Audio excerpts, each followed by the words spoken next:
Salam jumpa kembali Bapak Ibu dan Saudara-saudara. Pada awal Maret ini kita masih dalam rangka Prapaskah. Dan itu berarti kita akan tetap berbuat kebaikan bukan sebetulnya hanya dalam rangka Prapaskah, tetapi kebaikan itu adalah bagian dari hidup kita. Nah, kebaikan itu bisa terwujud ketika iman kita sehat. Seperti apa iman yang sehat? Mari kita belajar firman Tuhan dari kitab Kejadian pasal 22 ayat 1 sampai dengan 19. Kejadian pasal 22 ayat 1 sampai dengan 19. Mari kita akan bersama-sama berdoa. Tuhan Yesus, dalam kehidupan yang Engkau anugerahkan, kami merasakan suka dan duka silih berganti. Harapan kami sesungguhnya, kami bisa menikmati kehidupan dalam sukacita terus-menerus. Tidak ada masalah, tidak ada problem, tidak ada kesedihan. Tetapi kenyataannya, justru kami banyak mengalami problem dan masalah. Dan saat itu tidak jarang iman kami goncang. Ampunilah kami ya Tuhan, yang kurang percaya ini. Sekarang biarlah Engkau berfirman, supaya lewat firman Tuhan, iman kami semakin diteguhkan, kepercayaan kami semakin dikuatkan, dan sukacita kami semakin dipulihkan, dibangkitkan, menjalani kehidupan yang Engkau anugerahkan. Berkati hamba-Mu, berkati kami semua. Dalam nama Yesus kami berdoa. Amin. Setelah semuanya itu, Allah mencoba Abraham. Ia berfirman kepadanya, Abraham. Lalu sahutnya, Ya Tuhan. Firman-Nya, Ambillah anakmu yang tunggal itu, yang engkau kasihi, yakni Ishak. Pergilah ke tanah Moria, dan persembahkanlah dia di sana, sebagai korban bakaran pada salah satu gunung yang akan kukatakan kepadamu. Keesokan harinya, pagi-pagi, bangunlah Abraham. Ia memasang pelana keledainya dan memanggil 2 orang bujangnya, beserta Ishak, anaknya. Ia membelah juga kayu untuk korban bakaran itu. Lalu berangkatlah ia dan pergi ke tempat yang dikatakan Allah kepadanya. Ketika pada hari ketiga Abraham melayangkan pandangnya, kelihatanlah kepadanya tempat itu dari jauh. Kata Abraham kepada kedua bujangnya itu, Tinggallah kamu di sini dengan keledai ini. Aku beserta anak ini akan pergi ke sana. Kami akan sembahyang. Sesudah itu kami kembali kepadamu. Lalu Abraham mengambil kayu untuk korban bakaran itu dan memikulkannya ke atas bahu Ishak, anaknya, sedang di tangannya dibawanya api dan pisau. Demikianlah keduanya berjalan bersama-sama. Lalu berkatalah Ishak kepada Abraham ayahnya, Bapa. Sahut Abraham, Ya anakku. Bertanyalah ia, Di sini sudah ada api dan kayu. Tetapi, di manakah anak domba untuk korban bakaran itu? Sahut Abraham, Allah yang akan menyediakan anak domba untuk korban bakaran baginya, anakku. Demikianlah keduanya berjalan bersama-sama. Sampailah mereka ke tempat yang dikatakan Allah kepadanya. Lalu Abraham mendirikan mezbah di situ. Disusunnyalah kayu, diikatnya Ishak, anaknya itu, dan diletakkannya di mezbah itu di atas kayu api. Sesudah itu Abraham mengulurkan tangannya, lalu mengambil pisau untuk menyembelih anaknya. Tetapi berserulah malaikat Tuhan dari langit kepadanya, Abraham, Abraham. Sahutnya, Ya Tuhan. lalu ia berfirman, Jangan bunuh anak itu, dan jangan kau apa-apakan dia, sebab telah ku ketahui sekarang bahwa engkau takut akan Allah, dan engkau tidak segan-segan untuk menyerahkan anakmu yang tunggal kepadaku. Lalu Abraham menoleh dan melihat seekor domba jantan di belakangnya, yang tanduknya tersangkut dalam belukar. Abraham mengambil domba itu, lalu mengorbankannya sebagai korban bakaran pengganti anaknya. Dan Abraham menamai tempat itu Tuhan menyediakan. Sebab itu sampai sekarang dikatakan orang, di atas gunung Tuhan akan disediakan. Untuk kedua kalinya berserulah malaikat Tuhan dari langit kepada Abraham. Katanya, Aku bersumpah demi diriku sendiri, demikianlah firman Tuhan. Karena engkau telah berbuat demikian, dan engkau tidak segan-segan untuk menyerahkan anakmu yang tunggal kepadaku, maka aku akan memberkati engkau berlimpah-limpah, dan membuat keturunanmu sangat banyak, seperti bintang di langit, dan seperti pasir di tepi laut, dan keturunanmu itu akan menduduki kota-kota musuhnya. Oleh keturunanmu lah semua bangsa di bumi akan mendapat berkat, karena engkau mendengarkan firman-Ku. kemudian kembalilah Abraham kepada kedua bujangnya, dan mereka bersama-sama berangkat ke Beersheba, dan Abraham tinggal di Beersheba. Bapak, Ibu, dan saudara-saudara, bacaan firman Tuhan ini sangat menarik, yaitu mengenai iman Abraham yang diuji. Iman Abraham yang diuji. Kita semua sudah tahu bagaimana Abraham berharap janji Tuhan bisa dipenuhi untuk dia memiliki anak. Puluhan tahun dia menanti janji itu digenapi. Dan kemudian akhirnya Abraham bersukacita karena lahirnya seorang anak. Tetapi ketika anak itu sudah mulai kelihatan agak besar, tiba-tiba Tuhan mengatakan, persembahkanlah itu kepadaku. Anak tunggal, anak yang sangat dinantikan dan diharapkan, anak yang disayang. Lalu kalau kita membaca dalam firman Tuhan, bagaimana sikap Abraham pada waktu itu? Apakah kemudian dia protes, dia marah, dia ngamuk, dia membanting-banting pintu? Sama sekali tidak. Apakah dia tidak sedih? Saya yakin dia sedih. Apakah dia tidak kecewa? Mungkin ada.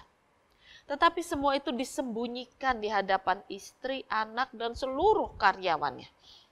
Dia tidak menunjukkan bahwa saat itu dalam keadaan sangat-sangat terpukul dan sedih.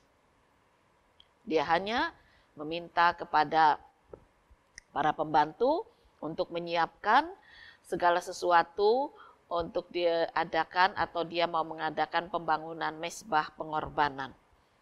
Nah, bagi para pembantu yang sudah ikut Abraham rajin untuk membangun mezbah.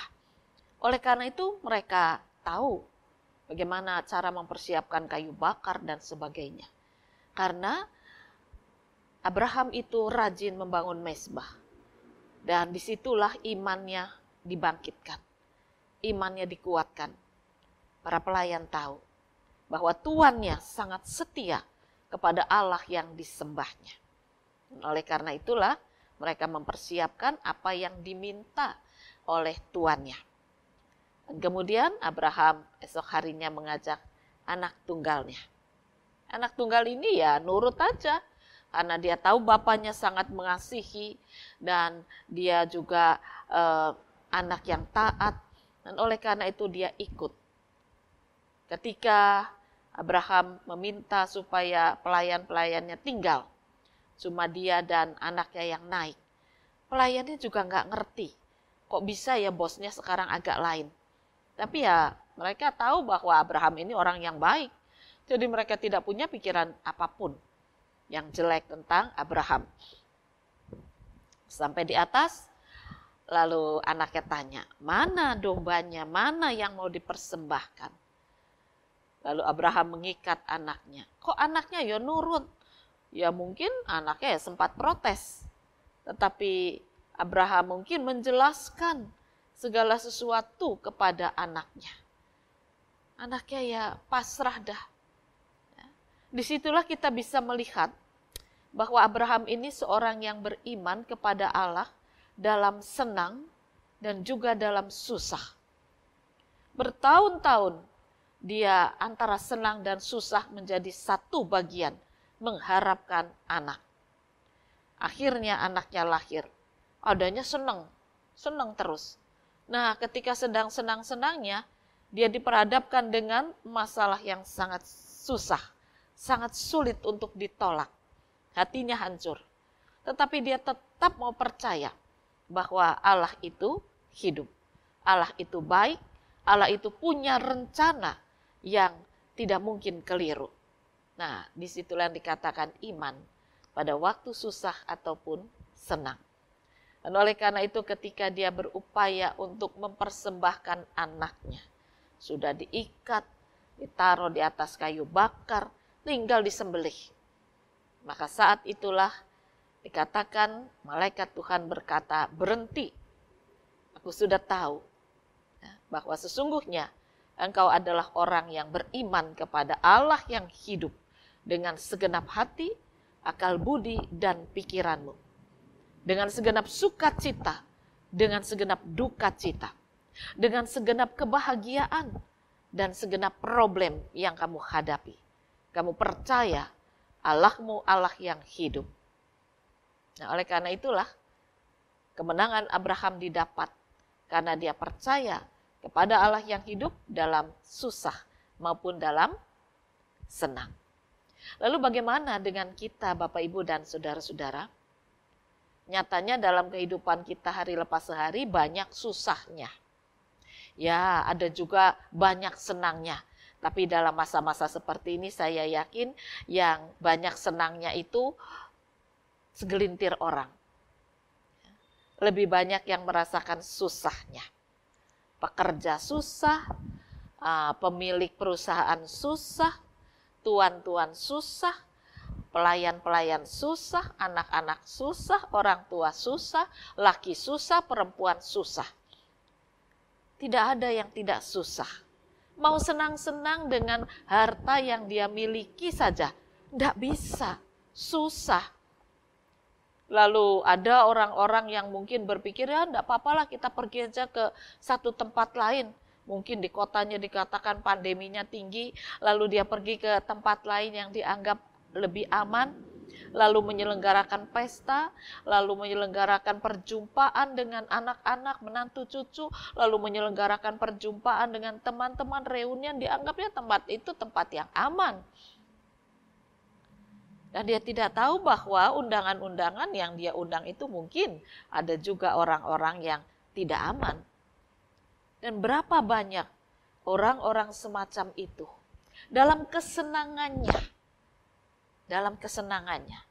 Jadi ingin berjumpa dengan sanak keluarga atau teman-teman. Akhirnya pulang 1-2 hari di kotanya tidak tertolong. Dan mereka meninggal karena COVID ini. Suami istri, orang tua, anak-anak jadi bingung, sedih semua. Baru jumpa kok, seneng-seneng. Ini merupakan wujud iman apa? Iman di dalam kesenangan atau iman yang tidak berani menanggung kesusahan? Karena mungkin memang dia tidak susah. Dia ya kecukupan. Walaupun mungkin perusahaannya agak macet, tetapi itu dia masih punya uang, punya kekayaan. Dia masih bisa menikmati kesenangan-kesenangan, tapi berakhir dengan kesedihan yang sangat mendalam. Jadi artinya ada orang-orang yang hanya beriman kepada Tuhan kita Yesus Kristus itu lebih suka pada waktu senang, pada waktu sukacita, tidak ada masalah. Oleh karena itu mari kita perhatikan doa kita. Bukankah doa kita juga isinya cuma minta jangan sampai ada masalah, dijauhkan dari persoalan yang berat. Tetapi kita tidak meminta Tuhan tunjukkan jalan kehidupan yang harus kami tempuh dan topang kami, tuntun kami. Supaya ketika melewati lembah yang curam atau mendaki gunung yang tinggi kami dikuatkan. Tidak ada orang yang mau kena masalah, saya juga tidak mau. Tetapi kalau kita sudah meminta kekuatan dari Tuhan. Dan ketika masalah besar terjadi, kita belajar dari Abraham. Dia suka sekali membangun mezbah, bersekutu dengan Allahnya yang hidup yang dia sembah dengan segenap hati, akal, budi, dan jiwa. Jadi artinya dia punya kepandaian, tetapi dia tidak mau mengandalkan kepandaiannya. Dia punya perasaan, tetapi dia tidak mau mengandalkan perasaannya yang ada pada dirinya kepada Tuhan untuk dijadikan kekuatan meminta supaya kehendaknya yang jadi. Ini yang menarik dari Abraham. Dia meminta bagaimana Tuhan menunjukkan jalan kehidupan yang harus dia tempuh. Dia sadari bahwa setelah dia berpisah dari keluarga besarnya, Tuhan menyertai dia dengan segala berkat kekuatan, bahkan kambing domba hartanya bertambah banyak. Dia menjadi kaya raya, budaknya juga banyak. Dia tahu bahwa Tuhan sudah memberikan banyak kesenangan. Dan kalau kali ini dia harus menghadapi problem besar, maka dia juga tahu dengan imannya, Tuhan tidak mungkin meninggalkan dia sendiri. Dan oleh karena itulah, dia ingin mempersembahkan yang terbaik dari yang dia miliki. Karena dia tahu bahwa dia juga sudah diberi yang terbaik oleh Tuhan Allah. Nah, oleh karena itulah Bapak, Ibu, dan saudara-saudara, di dalam hal ini mari kita sekarang belajar bagaimana kita beriman kepada Allah yang hidup. Bukan sekedar pada waktu senang, tapi justru di tengah situasi yang susah seperti ini. Mungkin ada yang belum dapat kerjaan.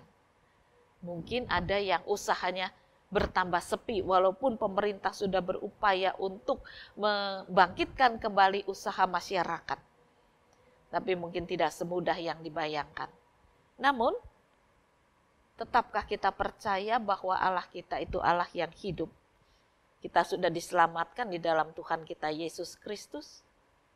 Nah, oleh karena itu mari sekarang kita belajar Bapak, Ibu, dan saudara-saudara, bahwa sesungguhnya iman kepada Allah itu harus dinyatakan pada waktu susah dan pada waktu senang.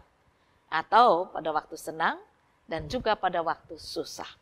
Ketika kita senang, kita bersyukur. Tuhan beserta kita memberikan banyak berkat.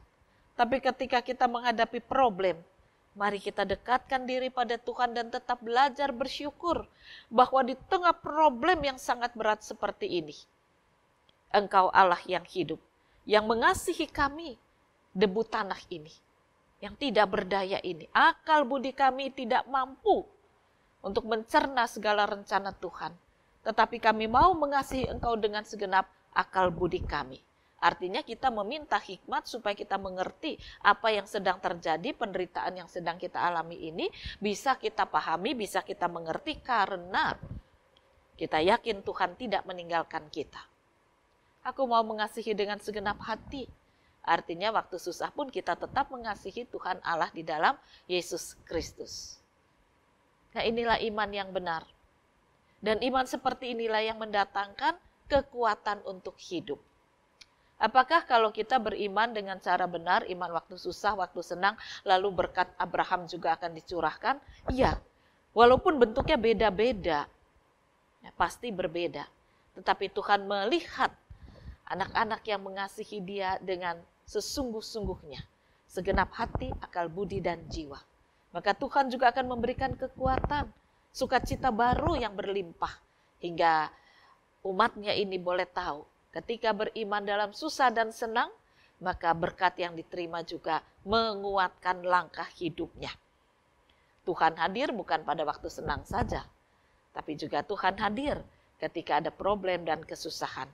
Disitulah kehadiran Tuhan lebih terasa indahnya, lebih terasa nikmatnya. Karena kita sadar Kita ini tidak mampu, tapi Tuhan memampukan. Kita tidak kuat, tapi Tuhan menguatkan. Kita tidak bisa, tapi Tuhan membuat kita bisa. Karena akal budi kita serahkan kepadanya. Dan Tuhan memakai akal budi kita dengan cara yang istimewa, cara yang baru. Untuk kita boleh memahami jalan kehidupan yang harus kita tempuh. Jadi tetaplah beriman kepada Tuhan Yesus dalam senang maupun susah. Selamat berjuang, Tuhan memberkati firman-Nya. Amin. Mari kembali kita akan berdoa. Tuhan Yesus, ajarkan kami untuk kami tetap beriman di kala senang dan juga di kala susah. Di kala sehat atau sakit, di kala kaya atau miskin, di kala harapan sudah terkabul ataupun belum. Biarlah kami tetap meyakini Engkau adalah Allah yang hidup di dalam Tuhan kami, Yesus Kristus. Oleh karena itu, kami mau menyembah Engkau dengan segenap hati, akal, budi, dan jiwa, sehingga kami boleh mengerti jalan pikir Tuhan yang Engkau nyatakan pada kami. Dan kami boleh melanjutkan kehidupan seturut kehendak Tuhan. Bantulah dan topanglah kami. Inilah doa kami dalam nama Tuhan Yesus Kristus. Amin.